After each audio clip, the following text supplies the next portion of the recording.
So आज आमचा शेवटचा दिवस आहे 4-5चा.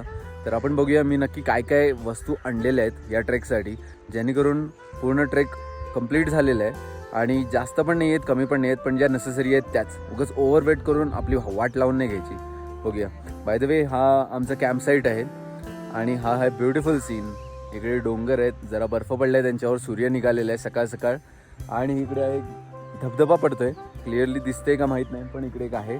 आणि इकडे पण डोंगर आहे, जिकडनं आम्ही डिसेंड केलेलं काल. तिकडे आहे त्या साईडला 4 पास. तर आता इकडनं निघून आम्ही आमच्या जाणार आहोत बेस कॅम्पला. आपण बघूया मी काय काय आणलेलं आहे. चला आमच्या टेंटमध्ये.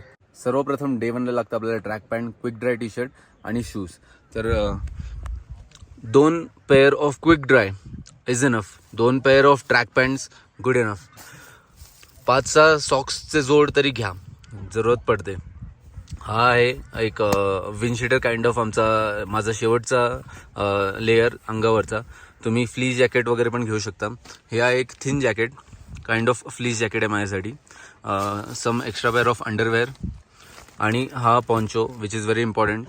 इकडे आहे थर्मल्स, अगेन इम्पॉर्टंट थिंग. इकडे वुलन सॉक्स, ग्लव्ज आहेत, हे वॉटरप्रूफ ग्लव्ज आहेत. आणि हे मफलर आहे, मफलर पण गरज पडते. आणि एक बारीक टॉवेल घ्या, जास्त पण जाड टॉवेल घेऊन फुगवू नका बॅग. वुलन गॅजेट्समध्ये आपल्याला अजून लागते ही हेड कॅप, जी की इकडे आल्यावर डोक्यामधनं जास्त हीट जाते, त्यामुळे ही गरजेची आहे. आणि हे एक मफलर किंवा स्कार्फ काइंड ऑफ आहे, जो की आपल्याला नाक आणि इयर्स कव्हर करायला मदत करतो जेव्हा खूप जास्त विंड असते तेव्हा. 2 क्विक ड्राय टी शर्ट सोबत अजून एक एक्स्ट्रा टी शर्ट ठेवा, जो की कॅम्प साईडला तुम्हाला घालायला होऊ शकतो. Sun cap very important. Sunglasses again important thing, खूप जरूरत पडते, नाही तर तुम्हाला स्नोमध्ये स्नो ब्लाइंडनेस होऊन जाईल. बाकी तुमचे रेकॉर्डिंगचे गॅजेट्स घेऊ शकता. पॉवर बँक इम्पॉर्टंट आहे. एक छोटासा टॉर्च, एकदम बारीक टॉर्च घेऊ शकता. आणि इकडे आहे मेडिकल किट. तर candid powder, sunscreen very important, at least 50 तरी पाहिजे, SPF 50. Vaseline again important. Sanitiser Moov एमर्जन्सीसाठी. आणि हाय अल्टिट्यूडला कधी तोंडाला आपल्याला ब्रश करायला होत नाही, त्यामुळे लिस्ट्रीन. नंतर मग खाली कोलगेट आणि ब्रश आहेच. वेट वाईप्स अगेन, जर का तुम्हाला हाय अल्टिट्यूडला तोंड वगैरे धुता नाही आलं तर. अजून हे आहे लिप बाम, जो की खूप इम्पॉर्टंट आहे, कारण तुमचे हाय अल्टिट्यूडला सारखे होठ सफेद होतात, होठ फाटत जातात, त्यामुळे खूप इम्पॉर्टंट आहे. आता मी लावणार आहे, जवळजवळ माझे फाटलेलेच आहेत सकाळ उठल्यापासून. आणि एक्स्ट्रा ड्राय टिश्यूज पण ठेवा, म्हणजे टॉयलेट वगैरे पाणी वापरायचं नाही झालं तर तुम्ही पुसू शकता. सगळे युजली तेच करतात. इथे कोण आंघोळ करत नाही हाय अल्टिट्यूडचा.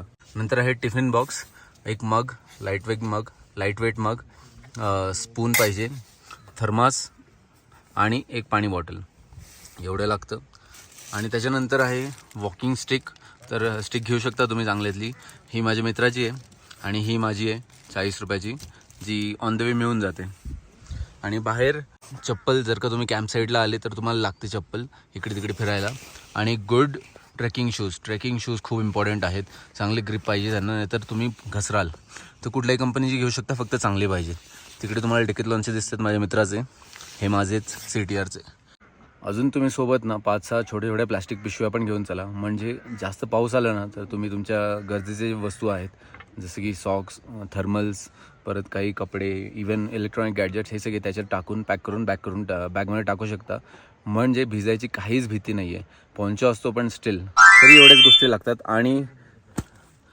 आणि एक चांगली ट्रेकिंग बॅग लागते. You are good to go.